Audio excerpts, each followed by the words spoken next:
오늘은 이제 하나님의 말씀을 쭉 이어서 복음까지 했었고요. 지난주에 이어서 오늘도 믿음을 마음속에 가진 사람들은 이제 어떤 모습으로 살아가야 하는가 그 일환으로 오늘 주제는 증언, 간증이라는 이런 주제를 가지고 함께 말씀을 나누도록 하겠습니다.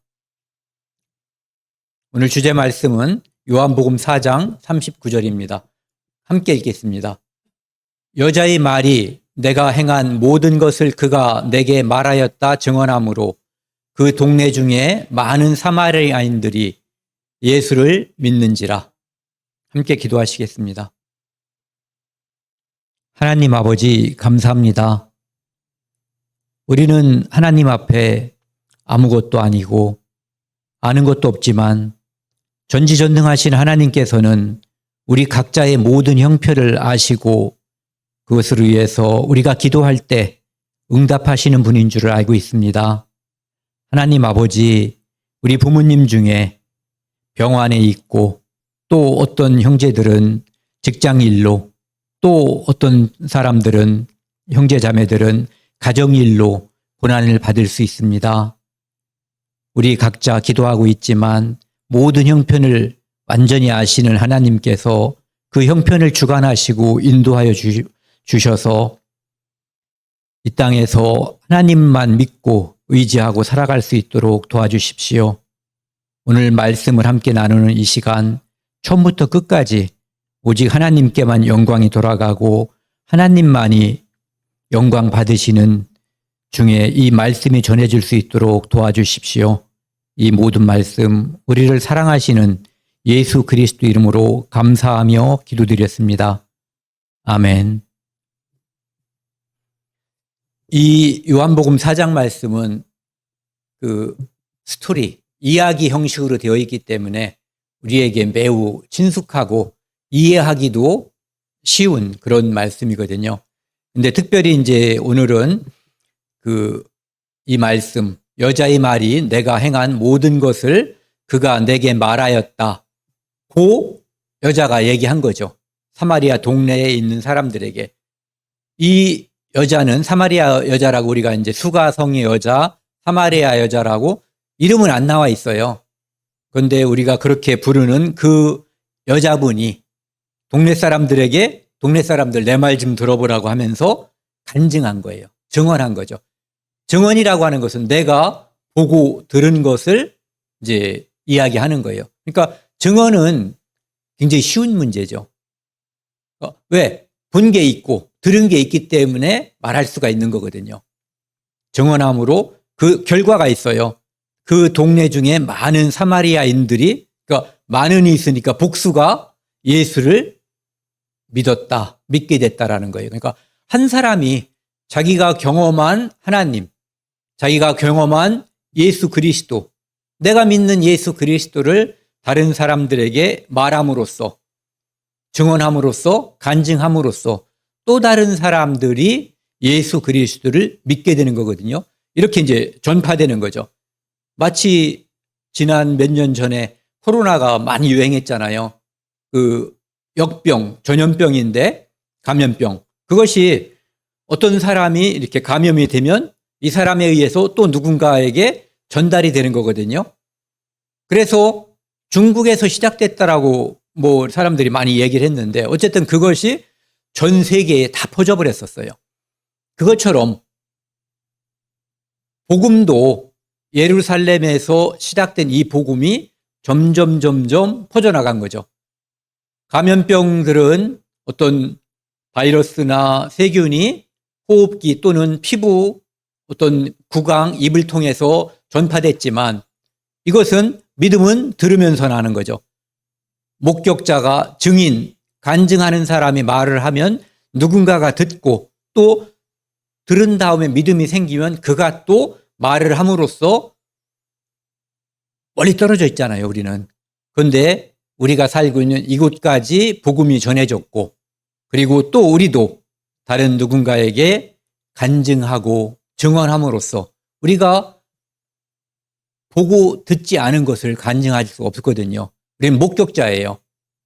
직접적인 목격자는 2000년 전에 그곳에 살던 사람들이지만 우리는 간접적인 목격자지만 이 기록이 있기 때문에 직접적인 목격자들보다도 더 많이 듣고 보고 알게 된 사람들이죠. 이제 지난 시간에도 그 탈리아부 사람들이 어떻게 해서 복음을 듣게 됐는가에 대해서 말씀드렸잖아요. 오늘은 이제 그 분들이 복음을 받아들이는 장면. 그러니까 선교사들이 복음을 전하고 선교사들도 증인들이잖아요. 증언한 사람들이죠. 그 사람들이 간증하러 온 거예요. 자기가 먼저 받아들인 예수 그리스도에 대해서 성경을 통해서 다른 사람들, 지금 이제 탈리아부라고 하는 인도네시아에 있는 섬에 있는 사람들에게 하나님의 말씀, 하나님이 태초에 천지 만물을 창조하셨고 그리고 예수 그리스도께서 이 땅에 인류의 죄를 용서하기 위해서 이 땅에 사람의 몸을 입고 오셔서 우리의 모든 죄를 피 흘려 죽으심으로 대속하시고 부활하시고 승천하신 그것에 대해서 간증하고 증언한 거죠. 그 장면을 먼저 이게 한 8분 정도 되거든요. 긴데 은혜가 돼요. 저는 여러 번 들어봤거든요. 오늘 여기서 한 번 듣고 다 못 받아들이신 분들은 집에 가서 이거 유튜브에 나와 있으니까는요. 한 10번쯤 보시면은 더 은혜가 되실 수 있을 거예요. 저는 계속 가르쳤습니다. 십계명은 하나님의 거룩하심을 나타낸다고 성경은 가르칩니다. 그러나 우리가 십계명을 완전히 지킨다는 것은 불가능합니다.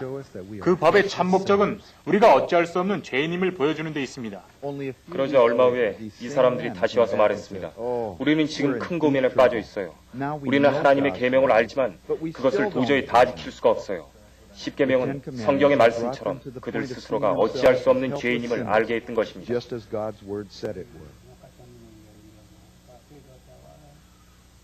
우린 구약을 계속 가르치면서 탈리아버 사람들에게 처음으로 예수 그리스도의 구원의 복음을 들려주기 시작했습니다.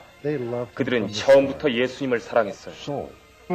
우리 사람들과 살기 위해 인간으로 이 세상에 오셨지요. 난 요한이 예수님을 가리켜 한 말을 잊을 수 없어요. 보라, 세상 죄를 지고 가는 하나님의 어린 양이로다. 그 말에 생각이 떠올랐지요. 어린 양, 유월절 어린 양, 희생양.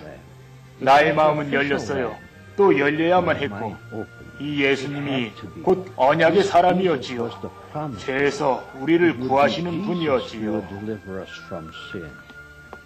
예수님은 우리가 그토록 두려워했던 굶주림, 질병, 귀신들과 죽음까지도 모두 이길 수 있는 힘을 가지셨다는 것을 우리는 듣고 봤습니다. 성경을 가르치기 시작한 지 6개월이 지나서 이제 막바지에 달했습니다. 우린 예수님이 붙잡혀 재판받고 십자가에 못 박히는 장면을 가르쳤습니다. 우린 예수 그리스도의 고난을 강조했습니다. 수염이 뽑히고 채찍에 맞으시는 장면을 말입니다. 군병들이 예수님을 사로잡고 예수님을 때려 상처를 줄 때 난 믿을 수 없었어요. 헐떡 일어나 그 군인들을 때려주고 싶었지요. 예수님의 순환과 죽음은 탈리아버 사람들에게 끔찍한 것이었습니다. 사람들은 왜 예수님이 죽어야만 했는지 이해하려는 몸부림으로 진지했습니다. 어떤 사람들은 말하기조차 거절했습니다. 그들은 이제 우리 소망은 죽었어 하며 입을 다물어 버렸습니다. 마을 한가운데 큰 나무 십자가를 세우고 가시 멸관을 달았지요. 십자가 사건을 가르친 그날 밤 우리는 아무도 만나지 않았습니다. 그들이 하나님의 말씀과 십자가 일에 대해 생각하는 시간을 갖도록 하기 위해서였지요. 난 더 이상 아무것도 생각할 수가 없었지요. 우리의 소망이 죽어 십자가 나무에 달렸거든요. 우린 서로 할 말도 없었어요. 난 늦게까지 가르치는 집에 그냥 앉아 있었지요. 내가 나올 때는 마마나마 한 사람만 거기 앉아 있었어요.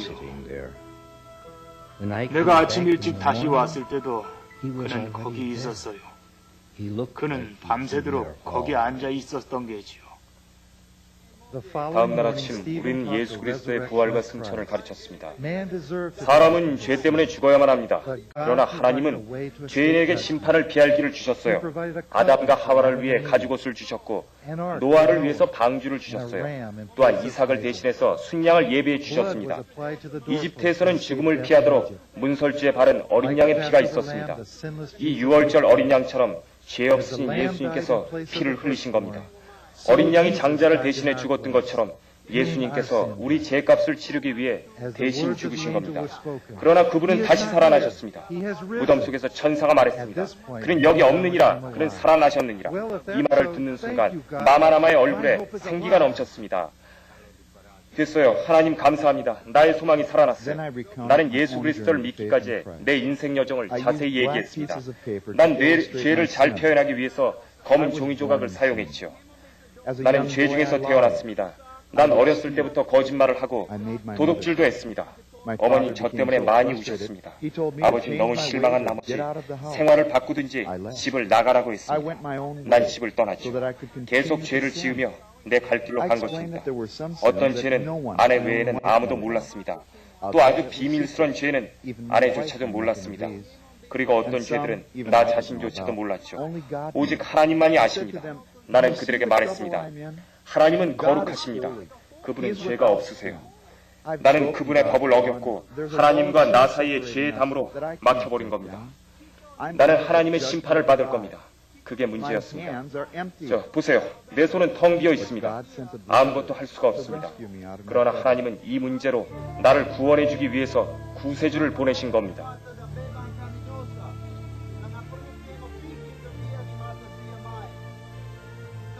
육신으로 오신 하나님 예수 그리스도는 내가 받을 형벌을 대신 받으셨습니다. 그는 날 위해 죽으셨고 나는 살아난 것입니다. 하나님께서는 내 모든 죄를 십자가에 못 박으셨습니다. 나는 이제 자유합니다. 자, 보세요. 나는 이제 깨끗합니다. 모두가 한참 동안 숙연했습니다. 선교사들이 가르쳤을 때 나는 생각했습니다. 만약 이 언약의 사람도 죽고 만다면 이제 또 누가 우리를 구원해 줄 겁니까? 바로 그때 죽음이 결코 그를 묶어놓지 못한다는 말씀을 들었습니다. 맞아요. 예수님은 우리를 구원하시고 또 살아나셨어요. 감사합니다. 하나님 감사합니다. 예수님은 내 죄값을 다 치르셨어요. 난 그날을 결코 잊을 수 없을 겁니다. 부족 사람들이 예수 그리스도를 믿는다고 고백했죠. 우리는 함께 웃기도 하고 울기도 했습니다. 그날은 모두들 먹는 일조차 잊어버렸죠. 우리는 하나님께서 하신 이 놀라운 일로 말할 수 없이 기뻤습니다. 날이 저물 무렵 100명이 넘는 탈리아봇 사람들이 크리스찬이 되었습니다. 이 소중한 영혼들을 위해 지난 몇 년 동안의 수고는 결코 헛된 것이 아니었어요. 그리고 우리는 그 영혼들을 위해 참으로 오랫동안 기도했죠. 그들의 믿음은 참으로 순전한 것이었죠. 시간이 지남에 따라 우린 주님을 향한 그들의 사랑을 봤지요. 그들은 하나님의 말씀을 사모했습니다. 우린 새 생명이 태어나는 기적을 목격했죠. 내 말을 들어보세요. 나는 이제 진리의 길을 걷고 있죠. 난 날 위해 죽으신 예수님을 전적으로 믿어요. 난 이렇게 봅니다. 만약 어떤 사람이 날 위해 옷을 산다면 먼저 옷값을 다 지불하고 나서 그 옷을 나에게 주겠죠? 내가 할 일은 그저 그것을 입으면 되는 겁니다. 그렇죠. 예수님께서 나의 모든 죄를 짊어지셨고 이제 난 자유입니다. 예수님을 믿는 것 말곤 내가 해야 할 일이 더 있겠습니까? 아무것도 없습니다. 깨끗한 이야기입니다. 사실이에요. 나는 예수님이 왜 죽으셔야만 하는지 분명히 알게 됐어요. 예수님은 내가 받을 형벌을 대신 당하셨어요. 나는 이제 하나님의 심판 아래 있지 않아요. 이 세상의 물건들에 대해서 난 욕심이 없어졌어요. 세상 물건들 아시죠? 나는 이제 욕심내지 않아요. 예수님이 내게 영원한 풍요를 주셨거든요. 이 뭉그러진 손이 보이시죠? 그전에는 이런 손이 싫었죠. 지금은 별로 상관하지 않아요. 내가 무슨 말 하신지 아시죠? 하나님이 날 치료하셨거든요. 내 속마음까지도 치료하셨어요.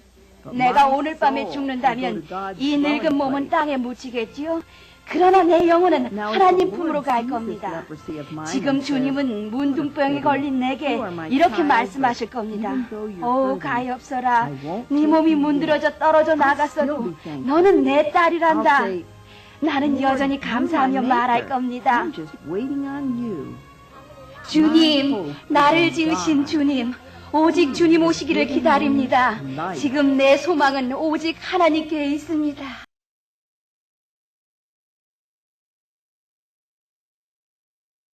우리에게도 이러한 목격자로서의 간증이 있잖아요. 증언이 있고. 여기 나와 있는 분들이 간증하는 모습을 보면서 정말 뭉클하거든요. 그것은 모든 크리스찬에게 이루어진 공통적인, 사람이 사는 배경이나 환경은 다 다르지만 이 일은 똑같이 이루어진 거예요. 태어나는 것도 똑같이 태어나는 거고, 죽음도 똑같이 죽는 거고, 다시 태어나는 거, 하나님의 자녀로 거듭나는 이 일도 똑같은 거예요. 우리가 전하는 복음이나 탈리아보 사람들이 받은 복음이나 똑같잖아요. 왜? 예수님께서 이 땅에 오셔서 전한 복음, 사도 바울이 돌아다니면서 전한 복음의 내용이 같기 때문이죠. 그것이 아닌 것은 복음이 아닌 거예요. 그것을 통해서 우리가 하나님의 자녀로 태어나게 되고, 또 그렇게 됐을 때 너무 기쁘고 이 기쁜 소식을 온 세상 전하세, 이런 찬송가 있잖아요. 그것은 바로 각각 많은 그리스도인들이 자기가 내 안에 이루어진 그 간증을 다른 사람들에게 알리기 위해서 기쁨으로, 누군가는 말로 간증을 하고 누군가는 글로 써서 찬송가 가사가 된 거예요. 그 찬송가 가사들이 하나하나가 다 간증들이죠. 이제 성경 구절을 한번 같이 보겠습니다. 이 말씀은 예수님께서 여기 보시면은 유대를 떠나서 갈릴리로 가려고 의도하신 거예요. 그런데 사마리아를 통과해야지 된다라는 거예요. 여기를 먼저 보시면은요, 여기가 유대 땅이에요. 여기가 사마리아거든요. 그런데 갈릴리는 여기예요. 그러면은 일반적으로 이렇게 가리면 되는 거죠. 그런데 이 사마리아라고 하는 땅은 밑에 있는 이 유대 지방에 있는 사람들과 사마리아 사람들은 적대 관계예요. 적대 관계면 함부로 지나다닐 수 없잖아요. 그래서 사람들은 여기서 이렇게 요단강을 건너서 베레아 지방을 거친 다음에 다시 요단강을 건너서 이렇게 갈릴리로 가는 거예요. 그런데 예수님은 직접 여기서 사마리아를 통과해서 갈릴리로 의도적으로 가신다, 이런 얘기를 하는 거죠. 그래서 사마리아에 있는 수가라고 하는, 그러니까 사마리아는 큰 지역이에요, 지방. 거기에는 사마리아 성이 있죠. 그 성은 작겠죠. 그런데 사마리아라고 하는 지역에는 수가라고 하는 동네도 있는 거예요. 그리고 거기에는 여기 나와 있는 것처럼 야곱이 요셉에게 준 땅, 그게 이제 세겜 지역이죠. 거기도 크게 보면 사마리아 지역에 포함되어 있는 거예요. 거기에 야곱의 우물이 있더라. 예수께서 길 가시다가 피곤하여. 이분은 이 땅에, 하나님이 이 땅에 오셨지만 그분은 사람의 모습으로 오신 거예요. 그래서 우리랑 똑같은 배고픔, 피곤함, 고통, 이걸 다 똑같이 느끼는 거예요. 그분은 전지전능하시지만 자기 자신의 육체적인 욕구를 해결하기 위해서 그 능력을 쓰시지 않았어요. 다른 사람을 위해서는 음식을 만들어서 주기도 하고 죽은 자를 살리기도 하고 병든 자를 살리기도 했지만, 아이고 배고픈데 음식 하나 나와라 뚝딱, 이런 건 안 했단 말이에요. 그래서 피곤하시기도 한 거예요. 우물 곁에 그대로 앉으시니 때가 6시쯤, 이건 우리 시간으로 따지면 정오 12시쯤, 낮 12시쯤 되는 그런 시간이었을 때라고 이야기를 해요. 근데 여기 먼저 보시면은요, 좀 전에 여기 요셉이 야곱이 요셉에게 준 땅이라고 되어 있잖아요. 거기는 여호수아에 먼저 보면은 그 요셉이 죽을 때 자기 형들보다 먼저 죽었거든요. 그래서 내가 죽거든 뼈를 세겜 땅 거기다가 장사해 달라고 이야기를 하거든요. 그래서 그 출애굽기에 보면은 그 뼈를 유구를 챙겼다는 표현이 나와 있고, 그다음에 여호수아 24장 32절에 보면은 애굽에서 가져온 요셉의 뼈를 세겜에 장사했다. 이 세겜의 지역이 바로 크게 보면은 사마리아 지역에 속해 있는 거예요. 그래서 이런 표현들이 있는 거예요. 야곱이 요셉에게 준 땅, 야곱의 우물이 있는 지역이 크게 보면 사마리아 지역에 포함되어 있다라고 하는 것을 우리가 먼저 생각을 해야지 돼요. 그 다음에 아까도 이제 보여드렸던 것처럼 여기 보시면은요, 사마리아라고 하는 지역에는 세겜, 수가, 그리심산이 포괄적으로는 크게 포함되어 있는 넓은 지역인 거예요. 또 익숙하죠. 사마리아라고 하는 것에는 사마리아 성도 있고 세겜 지역도 있고 수가, 오늘 그 여인이 있었던 수가, 그 다음에 그리심산과 에벨산이 있는 이 그리심산. 그러니까 요 주변으로 예수님께서 지나서 갈릴리로 가다가 그 여인을 만났다라고 하는 거죠.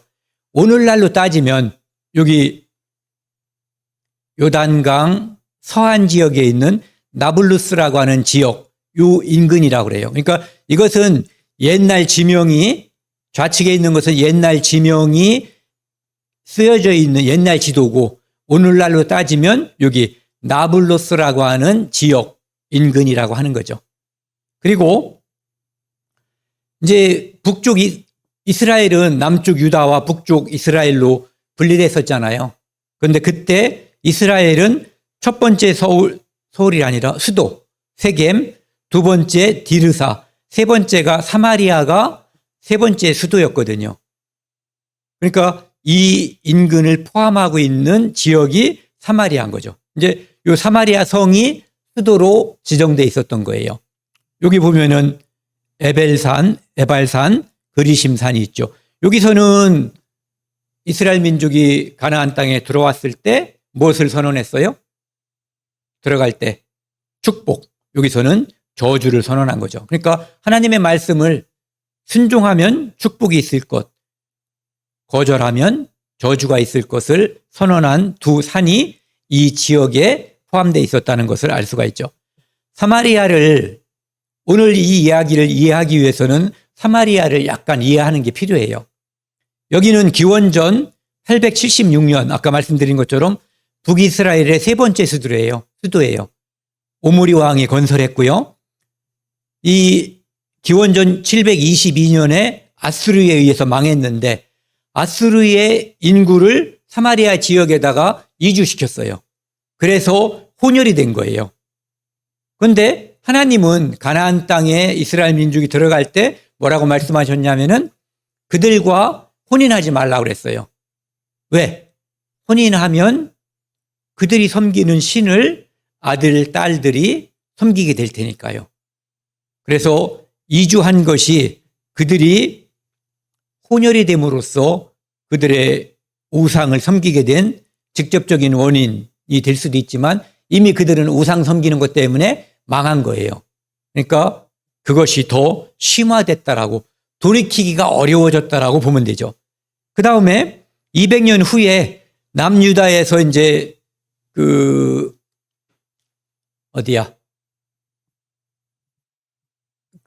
무슨 왕이에요? 갑자기 생각이 안 나네. 그 땅에서 다시 이제 예루살렘으로 1차, 2차, 3차에 걸쳐서 이제 귀환을 하잖아요. 그때 성전을 짓고 성을 복구할 때 이 사람들, 누구요? 사마리아 사람들이 방해하는 것이 에스라에서에 나오잖아요. 그래서 성전 건축을 방해하기 때문에 적대 관계가 심화돼요.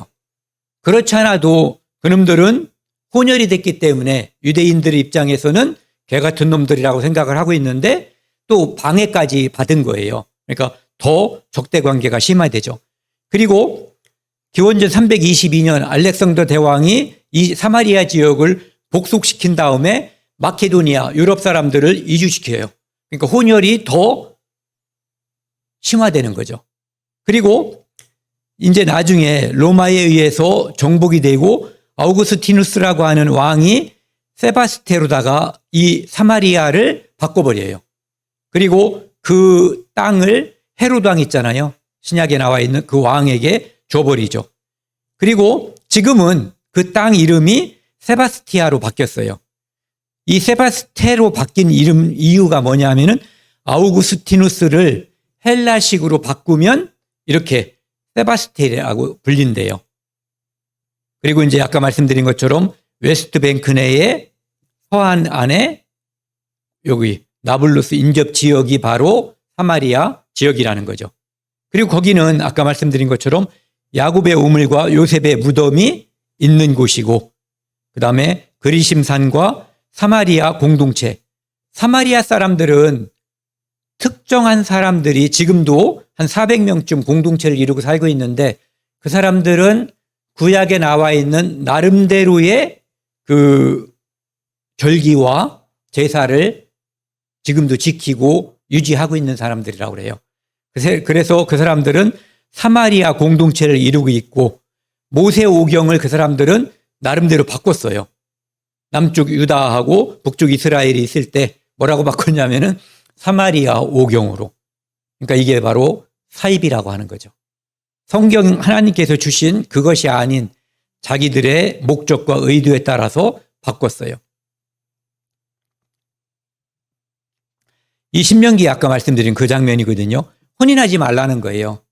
이유가 여호와를 떠날까 봐. 그래서 그 대표적으로 우리가 알고 있는 사람이 딱 먼저 떠오르는 사람이 솔로몬이에요. 바로 하나님의 명령을 지키지 않아서 불순종함으로써 그가 매우 신실했던 사람인데 그것을 떠나게 된 거거든요. 대신 나중에 전도서라고 하는 그런 대단한 성경을 짓게 된 거죠. 왜? 간증을 했는데 어떤 간증이냐면은 내가 살아보니까 잘못 살았다라고 하는 간증을 하게 된 거죠. 그러니까 하나님은 잘못 산 사람의 간증도 사용하고 올바로 산 사람들의 간증도 사용하는 거예요. 여기 있는 이 그림은 그 사마리아 공동체 있잖아요. 한 400여 명이 남아있다고 하는 그 사람들이 6월절 양을 잡아서 이제 불에다 태우는 그런 장면이에요. 그 피는 피대로 처리를 하고 하는 거죠. 그러니까 성경에 나와 있는 것과는 좀 거리가 있는데 나름대로 문제가 있죠. 나름대로 하나님을 지금도 섬긴다라고 하고 성경도 변형시켰어요. 이어서 보면은요, 사마리아 여자가 물을 기르러 왔어요. 거기는 사마리아 여자가 사는 지역이에요. 사마리아 성에서 한참 떨어져 있는 곳. 성에서 떨어져 있으니까 물지개를 짊어지든 여기다가 이고 다니든 굉장히 힘들겠죠. 거기에 예수님이 먼저 딱 하니 자리를 잡고 있는 거예요. 그러면서 물 기르러 온 그 여자에게 물 좀 달라고. 왜? 피곤하고 목마르니까 부탁한 것도 있지만 예수님은 큰 그림이 있는 거죠. 여기를 예수님이 이 자리에 와서 먼저 자리 잡은 것은 나중에 우리가 쭉 살펴보면은 결국은 이 우주에서 이 지구에 오셨고 이 지구에서 그날 그 시간 그 장소에 이 사마리아 여자를 만나려고 예수님은 작정하시고 그곳에 미리 가서 자리를 잡고 계셨던 거죠. 제자들이 이제 동네에 음식을 사러 갔고 사마리아 여자가 이렇게 얘기했어요. 아까 적대 관계라고 그랬잖아요. 적대 관계가 아니어도 유대인이 한끼리도 남자가 여자에게 자기 아내가 아닌 이상은 말을 걸고 뭐 좀 달라고 하는 일은 신뢰가 되는 거예요. 그런데 적대 관계고 유대인 랍비 복장이고 그런데 사마리아 여자에게 이런 부탁을 하니까 당신은 유대인으로서 어찌하여 사마리아 여자인 나에게 물을 달라 하나이까? 화가 났을 수도 있고 의외이기 때문에 당황했을 수도 있는 거예요. 어쨌든 정상적이지 않은 일에 대해서 좀 이의를 제기하는 거죠. 유대인이 사마리아인과 상종하지 않기 때문에 개돼지로 취급을 한 거예요. 유대인들은. 그런데 자기에게 부탁을 한 거죠. 더군다나 야, 물 좀 가져와봐 이런 게 아니라 내가 지금 목마르니까 부탁을 한 거죠. 이것은 그 당시 환경이나 관습을 떠올려 볼 때 굉장히 예외적인 일이라고 볼 수가 있는 거예요. 그러니까 예수님께서 뭐라고 대답하냐면은 만약에 하나님의 선물과 또 내게 물 달라 하는 이가 누구인 줄 알았다면 내가 누구예요? 네, 예수님, 그리스도예요. 그러니까 지금은 내가 너에게 물을 청하고 있지만 네가 나를 안다면 너는 무릎 꿇고 아니 땅바닥에 쫙 엎드려서 주세요를 했을 거라는 거죠. 내가 그에게 구하였을 것이요 그가 생수를 내게 주었으리라. 여기서 나와 있는 생수는 결국은 성령이죠. 성령. 네.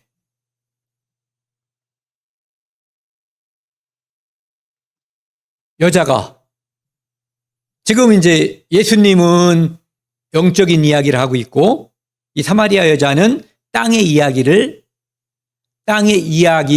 듣고 있는 거예요. 물 그릴 그릇도 없고 이 우물은 깊은데 생수를 당신이 어디서 얻어서 나에게 주겠냐. 있으면 너나 먹지. 이런 생각을 가졌을지도 몰라요. 그러니까 여자가 이렇게 얘기하거든요. 우리 조상 야곱이 비록 사마리아 사람들을 유대인들은 개돼지로 여기지만 혼혈로 유대인으로 봐주지도 않는 거예요. 그런데 그들은 정체성이 이거예요. 우리 조상 야곱이. 우리는 야곱의 후손, 이삭의 후손, 아브라함의 후손. 믿음의 종족들이라고 하는 것을 말하고 있는 거죠. 이 우물을 주셨고 또 거기서 자기와 아들들과 짐승이 다 마셨는데 이제 질문하는 거예요. 당신이 야곱보다 더 크니이까? 우리는 야곱의 후손인데 이 물은 깊고 그릇도 없는데 당신이 어떻게 주겠냐라고 반문하는 거죠. 예수께서 이 물 마시는 자마다 다시 목마를 것이다. 우리도 마찬가지죠. 이 땅에 있는 모든 물은 마셔도 목이 말라요. 예수님도 육신을 가진 분으로서는 이 땅의 물은 목을 마르게 한 거예요. 그런데 14절, 15절 천천히 같이 읽겠습니다. 내가 주는 물을 마시는 자는 영원히 목마르지 아니하리니 내가 주는 물은 그 속에서 영생하도록 솟아나는 샘물이 되리라. 여자가 이르되 주여 그런 물을 내게 주사 목마르지도 않고 또 여기 물 기르러 오지도 않게 하소서. 예. 내가 주는 물은 영원히 목마르지 않고 영생할 수 있는 물이라는 거예요. 그러니까 이 여자는 그런 물이 있다면, 그런 물이 있어요, 없어요? 있잖아요. 네.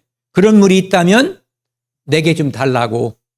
하지만 아직도 예수님은 하늘 일을 이야기하고 있고 이 사마리아 여자는 땅의 것으로다가 보고 있는 거예요. 아직 이해를 다 하고 있지 않지만 어쨌든 내가 매우 곤궁에 처해 있는 사람입니다. 당신이 말하는 그런 것이 있다면 내가 정말 이 안에서 생수가 솟아난다면 물 기르러 아까 말씀드렸잖아요. 이거 해보셨어요? 물찌개? 저는 직접 해보진 않았는데 또 물동이 뭐가 됐든 먼 거리를 요만큼 들고 가면 쉽겠죠. 그런데 식구들이 먹고 쓸 물을 가져간다면 물 길러서 간다면 꽤 육체적으로 고통이 있을 거예요. 더군다나 한낮이고 여자가 그것을 담당해서 해야 된다면 힘들 거예요. 그러니까 이렇게 얘기하는 거죠. 목마르지도 않게 해주고 물 길러 오지도 않게 해줬으면 좋겠네요. 그러니까 꽤 먼 거리고 오늘날 고증에 의하면 사마리아 성과 이 우물은 지금도 있다고 그래요. 지금도 물이 나오고 있고. 그래서 거기는 거리가 있었다. 그런데 갑자기 예수님이 방향을 확 전환해 버리죠. 물 달라고 하니까 예수님이 갑자기 내 남편을 불러오라고 이야기하는 거예요. 그러니까 여자가 없다. 그러니까 예수님이 네 남편이 없다 하는 것이 옳다. 내게 남편이 5 있었는데 지금은 6번째. 그 남편도 내 남편은 아니다라고 얘기해요. 그러니까 예수님은 지금 무엇을 지적하는 거예요? 그 여인의 죄를 지적하는 거예요. 그 여인이 살아온 과거는 죄 속에 있었다는 것을 지적하고 있는 거죠. 여자가 내가 보니 선지자로소이다. 생전 처음 만나는 유대인 랍비가 내 과거 이력을 어쩌면 동네 사람들도 다 알지는 못할 수도 있는 거예요. 그렇죠? 지금 남편은 알 수 있지만 지나간 5에 대해서는 아무도 모를 수도 있는 거죠. 아까 탈리아부에서도 그 선교사가 이야기하잖아요. 우리 아내와 나만 아는 죄, 또 아내도 모르고 자기만 아는 죄가 있다라고 이야기하거든요. 어쨌든 그것을 다 속속들이 아시는 그분은 하나님께서 알려주지 않고는 어떻게 그런 일을 알 수 있었겠냐라고 이야기하는 거죠. 그러니까 선지자, 그것을 아는 사람은 선지자라고 생각한 거예요. 그러니까 접근한 거죠. 유대인 랍비로서 바라보다가 이제는 하나님께서 보낸 선지자로서 알게 된 거예요. 이해하게 된 거죠. 우리 조상들은 이 산에서 그리심산을 말하는 거예요. 거기에 성전을 나름대로 지은 거예요. 왜 나름대로라고 하냐면은 예루살렘이 하나님께서 주신 유일한 성소잖아요. 그런데 북이스라엘은 그리심산에 그들 나름대로 졌고 7월 10일이 대속죄절인데 그들은 8월 15일을 대속죄절로 나름대로 정했고 레위지파만 제사장이 될 수 있는데 그들은 자원하는 사람들은 누구든지 대제사장으로 삼아서 제사를 드리게 한 거예요. 이 산에서 예배하는데 당신들의 말은 유대인들은 예배할 곳이 예루살렘에 있다 하더이다. 신명기 12장 5절에 나와 있는 것처럼 하나님이 정하시는 성소가 있다. 거기 예루살렘을 말하는 거예요. 그러니까 이제 예수님께서 말씀하시죠. 예수님이 이 땅에 오신 이유는 예루살렘 성전도 아니고 그리심산도 아니고 대한민국 여기가 됐든 어디가 됐든 배 안에서 또는 비행기 타고서라도 우리는 예수님의 말씀을 들을 수도 있고 예수님의 말씀을 듣고 복음을 믿을 수도 있는 거예요. 그것을 위해서 예수님이 이 땅에 오신 거죠. 장소와 시간에 구애받지 않고 하나님을 믿고 하나님을 섬기고 예배할 수 있는 그것을 우리에게 주시는 거예요. 그러니까 예수님께서 여자에게 내 말을 믿으라.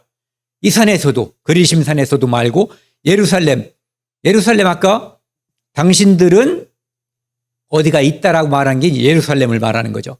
말고 너희가 아버지께 예배할 때가 있다. 어떻게?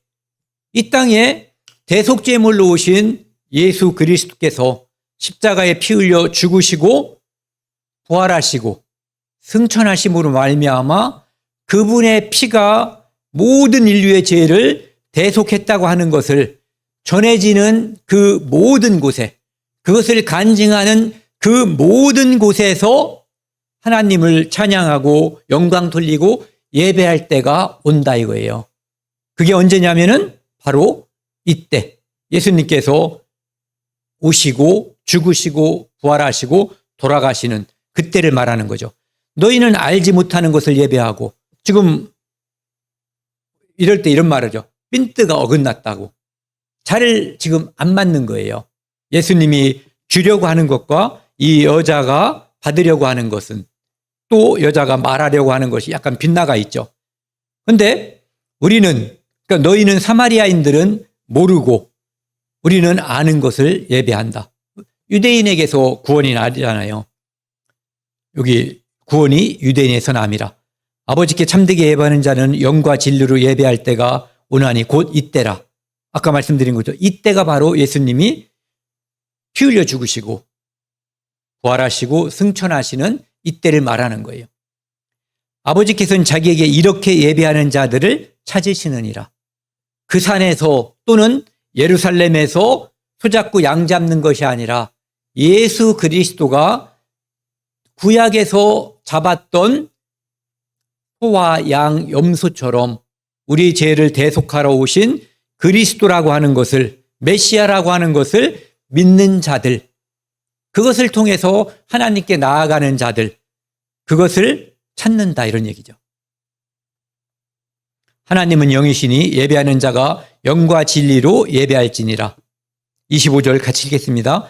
여자가 이르되 메시아 곧 그리스도라 하는 이가 오실 줄을 내가 아노니 그가 오시면 모든 것을 우리에게 알려주시리이다.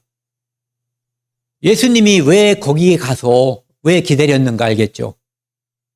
예수님은 헛소리 하는 사람들에게는 너 누구냐라고 질문을 해도 대답을 안 해주셔요. 그런데 이렇게 참된 진리를, 메시아를 찾는 사람에게는 단도직입적으로 말씀해 주시죠. 그리스도, 메시아라가 오실 줄을 안다는 거예요. 그리고 그분이 오시면 모든 것을 우리에게 알려주시리이다. 그것을 믿고 있는 거예요. 그러니까 혈통은 사마리아 사람이지만 자기들이 예수님께서 많이 접해본 유대인들보다 그 마음속에 진정한 진리를, 하나님께서 주신 그리스도를 찾으려고 하는 그 마음이, 그 갈급함이 더 큰 거예요. 그러니까 예수님이 딱 기다리고 있는 거죠. 만나주려고. 그러니까 우리도, 이 땅에 사는, 지금 현재 사는 우리들도 예수 그리스도를 만나려면, 예수님을 통해서 구원을 받으려면 내 마음속에 내가 죄인이고 예수 그리스도가 아니면, 하나님께서 보낸 그 대속 제물이 아니면 나는 하나님께 나아갈 수가 없다는 거, 하나님께 나가지 못하면 심판받고 지옥 간다는 거예요. 그것을 알고 구하고 두드리고 찾는 마음으로 늘 기도할 때 그 마음을 아시고 하나님께서 만나주시는 거예요. 하나님 우리 마음을 다 아셔요. 그래서 똑같이 복음을 전해줘도 어떤 사람은 믿어졌다고, 나 이제 믿어요. 아까 그 손이 뭉그러졌던 탈리아보의 그 나병 환자였던 분, 어떤 다른 분들, 그분들이 정말 기쁜 마음으로 간증하잖아요. 증언하잖아요.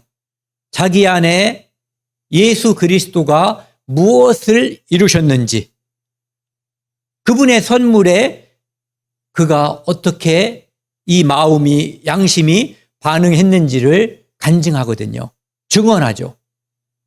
그게 있어야지 돼요.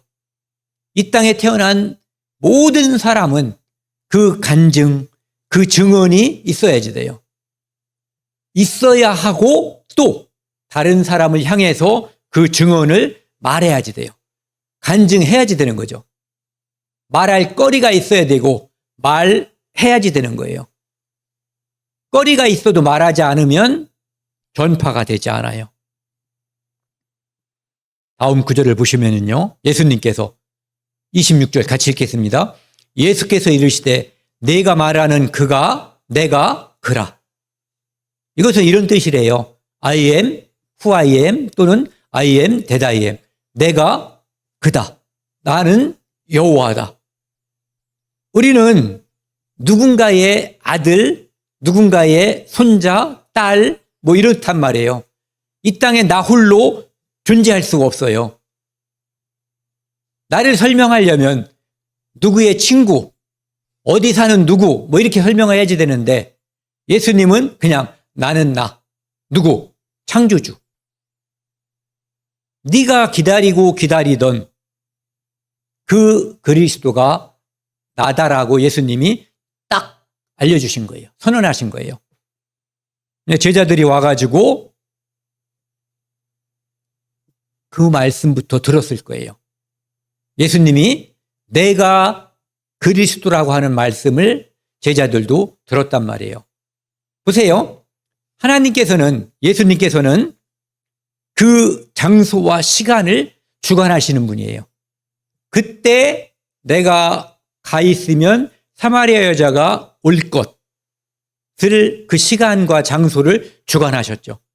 그리고 대화가 이쯤 되면 제자들이 와서 그리스도를 기다린다고 할 때, 메시아를 기다린다고 할 때 그분이 메시아가 오시면 그 모든 것을 다 말해줄 거라고 이야기를 할 때 예수님께서 내가 그다라고 하는, 내가 그리스도라고 하는 그 답을 말씀하시는 그 시간에 제자들이 딱 오게끔 그 시간이 정해져 있었던 거죠. 그랬더니 여자가, 이건 굉장히 중요한 거예요. 우리가 이 땅에서 살면서 이 증언, 이 간증보다 더 중요한 게 없는 거거든요. 먹고 사는 일보다 더 중요한 거예요. 한 끼를 안 먹어도 죽지 않을 수 있어요. 또 죽는다고 해도 하나님께서 다 우리의 모든 것을 책임지고 있어요. 이 여자가 이 물동이는 너무너무 중요한 거잖아요. 그런데 무엇을 발견했어요? 생수를 발견한 거예요. 진리를. 그러니까 이 물동이는 쇠하는 거죠. 쓰면은 언젠가 깨지고 닳아서 없어지는 건데 진짜 물동이 영원토록 솟아나는 생수의 강을 발견한 거예요. 그러니까 이깟 것은 버려두고 동네로 튀어간 거예요. 이유가 뭐예요?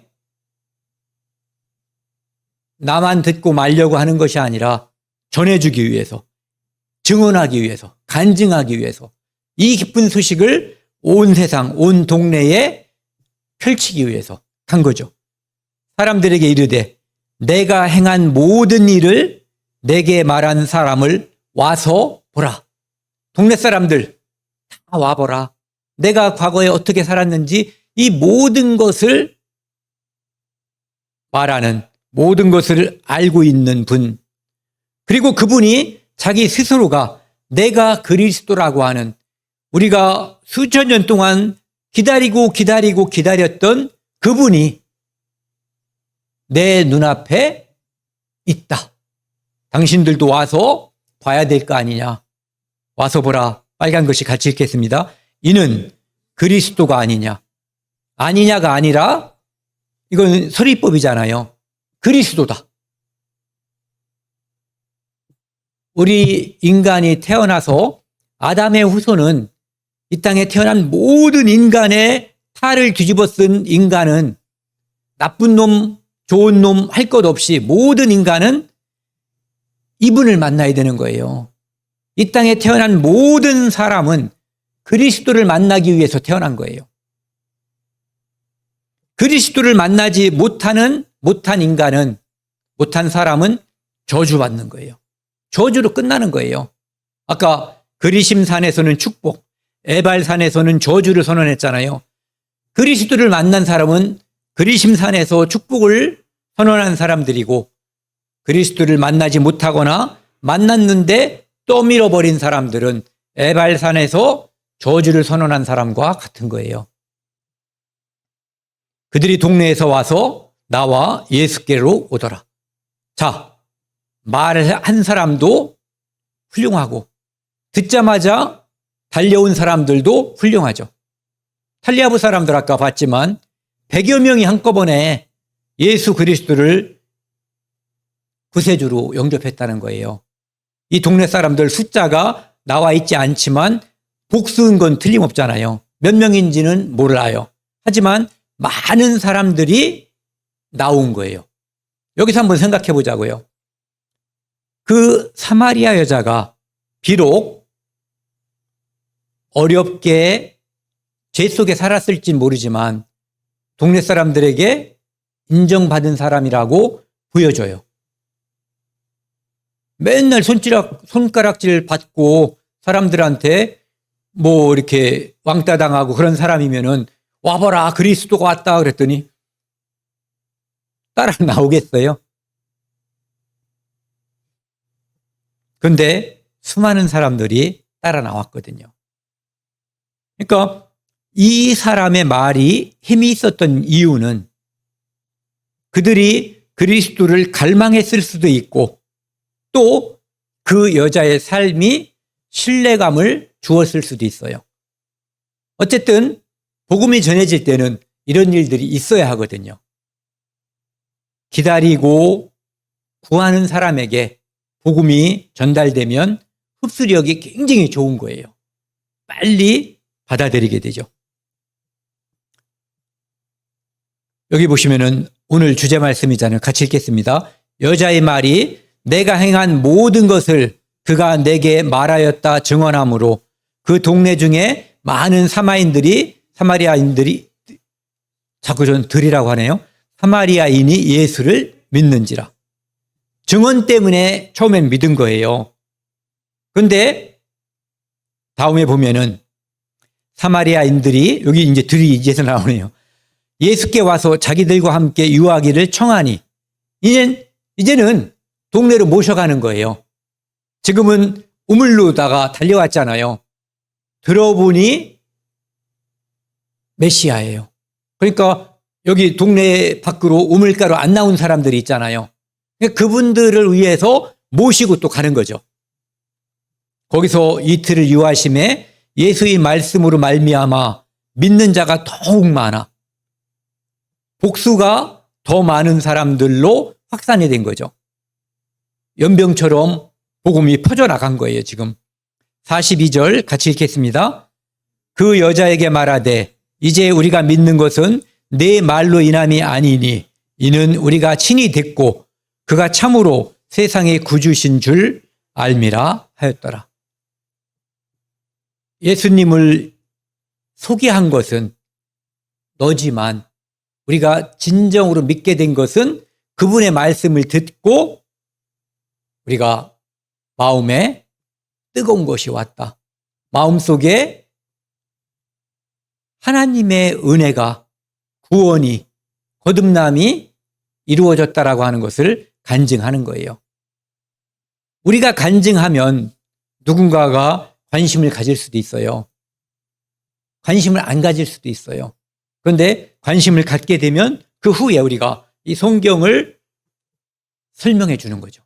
그것처럼 사마리아 여인이 간증했고 이제는 그 사람들은 예수님께 왔고 예수님을 모시고 동네로 들어가서 성경이신 예수님, 말씀이신 예수님, 말씀이 육체로 오신 그분이 직접 설명해 주신 거예요. 복음에 대해서. 어떤 분들은 나도 좀 그런 거를 들으면 믿어질 텐데 그러는데 이거 듣고 안 믿어지면 마찬가지예요. 이 책이 그분인 거예요.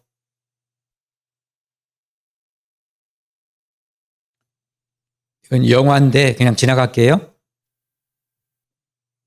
여기 보시면은 며칠 전에 현충일이었잖아요. 어제 그저께. 수많은 이 땅을 위해서 희생하신 분들이 이 묘비에 그 사람의 이름과 어떤 데는 그 사람이 어떤 일을 했는지 기록해 놨어요. 이 사람은 죽었지만 말하고 있는 거예요. 증언하고 있는 거예요. 내가 이렇게 싸웠노라. 내가 이렇게 국가를 위해서 희생했노라라고. 사람이 만든 이 비석은 비가 오고 바람이 불면 점점 풍화작용에 의해서 글씨가 옅어질 수도 있어요.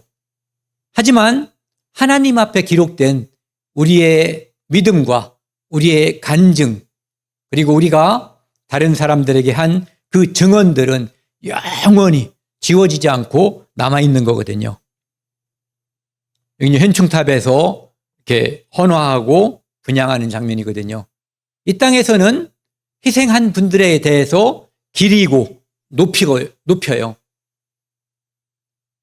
하지만 하나님 나라에서는 이거보다 더 큰 영광과 더 위대하게 우리가 한 일이 대단하지 않아도 예수 그리스도가 나의 구세주임을 믿었다는 이유로, 그리고 그분이 다 해놓으신 거지만 다 이루신 그 사실을 전파했다는, 간증하고 증언했다는 이유로 우리를 영광되게 해주시는 거예요. 여기는 우리 언제 한번 시간 내서 여기 한번 가보자고요. 그 양화진 예국민 선교사 묘역인데 저는 계속 생각하고 아직 못 가봤어요. 그래서 같이 한번 가보면 좋을 것 같아요. 여기에 있는 묘비에 많은 글들이 써 있어요. 그가 대한민국을, 아니 옛날에 조선을 얼마나 사랑했고 그 복음을 위해서 이분들이 어떻게 피 흘렸는지, 그 가족이 전체가 다 어떻게 희생했는지, 이 비문은 지워질 망정 그것을 알고 있는 하나님은 그것을 영원히 기억하고 있는 거예요. 그 증언은 사람들만 듣는 것이 아니라 그 간증은 하나님이 들어주시는 거예요. 이게 이제 오늘 준비한 마지막 말씀입니다. 히브리서 12장인데 여기서는 간략하게 말씀드리고요. 이제 이번 주 수요일 날이 이 말씀을 함께 나눌 시간이거든요. 그때 자세히 이야기하고요. 여기서는 증인이 있다는 거죠. 증인. 그 여기 있는 증인이라고 하는 것은 히브리서 11장에 나와 있는 아벨부터 시작해서 많은 증인들이 있었어요. 누구? 믿음의 선진들, 믿음의 선배들. 그 사람들이 구름같이 둘러싼 허다한 증인이라는 거예요. 그러니까 그분들은 비록 고난이 있고 희생되었지만 믿음에 따라서 산 사람들이라고 하는 거죠. 그 증인들이 하나님 주변에 쫙 깔려 있는 것처럼, 우리 주변에 둘러져 있는 것처럼 당신들도, 히브리 사람들도 고난이 있어도 또 희생이 있더라도 올바른 믿음을 위해서 그 증인들과 함께 있으면 하나님께서 히브리서에 기록한 그 사람들은 하나님이 그들에게 영광을 주겠다라고 약속된 분들이에요. 그런데 거기에 이름이 없는 사람들이 있죠. 히브리서가 기록된 다음에 또는 구태여 기록되지 않았어도 수많은 여기 있는 것처럼 그냥 포괄적으로 구름같이 둘러싼 허다한 증인들, 거기에는 우리들까지 포함되는 거예요. 그 사람들이 다 하나님 앞에 영광을 돌린 사람들이고 또 하나님은 그들에게 영광을 주실 거예요. 그래서 오늘은 이제 증언 또 간증이라는 제목으로 함께 이야기를 나눴는데요. 저도 하나님을 모르다가 올림픽이 열리던 그 해에 성경을 통해서 하나님을 알게 됐고 믿게 됐고 나름대로 아까 말씀드렸잖아요. 나름대로는 중요하지 않다는 거예요. 성경대로가 중요하죠. 나름대로는 살고 싶었지만 성경대로 율법을 내 양심에 비춰보니까 완전한 죄인인 것을 알게 됐고 그것으로 인해서 하나님께 이 불쌍한 죄인을 구원해달라고 기도하게 됐고 처절한 기도였죠. 그리고 그 기도를 하나님께서 들어주셔서 내가 경멸했던 그 예수 그리스도라는 분이 나를 위해서 피 흘려 죽으시고 영원한 속죄를 이루셨다고 하는 것을 믿게 됐어요. 그게 간단하게 드리는 저의 간증이고 증언이에요. 오늘 여기까지 하고요. 이것들은 그냥 생략하겠습니다. 수많은 사람들이 간증한 것을 내 안에 이루어진 간증을 찬송시로 쓴 것들이에요. 여기까지 하겠습니다.